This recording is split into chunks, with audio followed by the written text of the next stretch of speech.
Hey folks, Malinda Weaver here, pastor of Avondale United Methodist Church, coming to you with your Eastside Lifeline.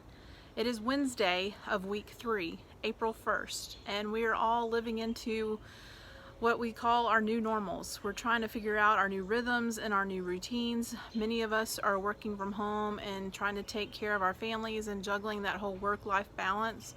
There are people out there that are having to go into work that are considered essential and that are putting themselves in harm's way to provide services for those of us to be able to stay home. I can't tell you how incredibly thankful I am for healthcare workers, for people who work in grocery stores, for delivery truck drivers, for all of those people who are still out there doing their job every day and trying to do it to the best of their ability. We are praying for you for health and safety, and know that you are worried every time you come home about what you might be bringing home to your families. And in the midst of this time, I've been reminded of that feeling of chaos, that feeling of overwhelming anxiety at times. I can't tell you how many times I've had to work on my deep breathing as a way of life and as a way of just kind of calming that anxiety within me, that worry and that fear in the midst of all of this. And throughout that, I've been reminded time and time again of that story in the three Gospels, Matthew, Mark, and Luke, that we hear when Jesus gets on a boat with his disciples and they take off on the lake, and suddenly this huge storm comes up, this very scary storm that threatens to capsize their boat. And in the midst of it, Jesus is asleep.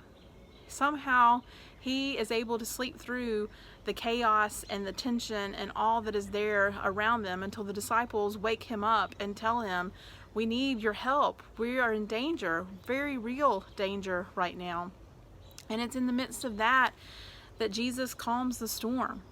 He causes it to cease and for peace to come upon the waters.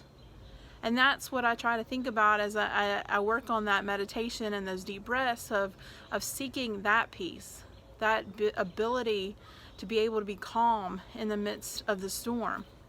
And as I've thought about that today, Jan Richardson, she's one of my favorite artists and poets. She's a clergy person from the state of Florida. She put out something on Facebook today, a poem that she had written. And I want to share that with you guys tonight as we think about how it is to remain calm in the chaos, how it is to try to let those internal struggles and that internal worry and that internal fear and that internal anxiety, to somehow let that go and just focus on the presence of God in our lives. It's not always the easiest thing to do in the midst of this uncertain time, in the midst of everything that's going on, but I find that it helps me, and I hope that you'll find that it helps you as well. And so here are these words tonight from a poem by Reverend Jan Richardson. To all that is chaotic in you, let there come silence.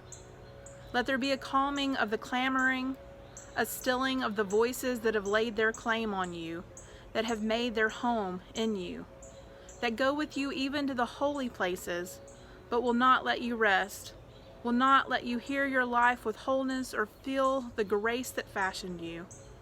Let what distracts you cease. Let what divides you cease. Let there come an end to what diminishes and demeans, and let depart all that keeps you in its cage. Let there be an opening into the quiet that lies beneath the chaos, where you find the peace you did not think possible and see what shimmers within the storm. That's my prayer for all of us tonight, that we see what shimmers in the storm, that we can see Jesus shining in the midst of the storm, that we can turn to him and find his presence with us in the midst of it all, seeking to bring us nourishment, but more importantly, seeking to bring us peace. This is your Eastside Lifeline from Malinda Weaver of Avondale United Methodist Church.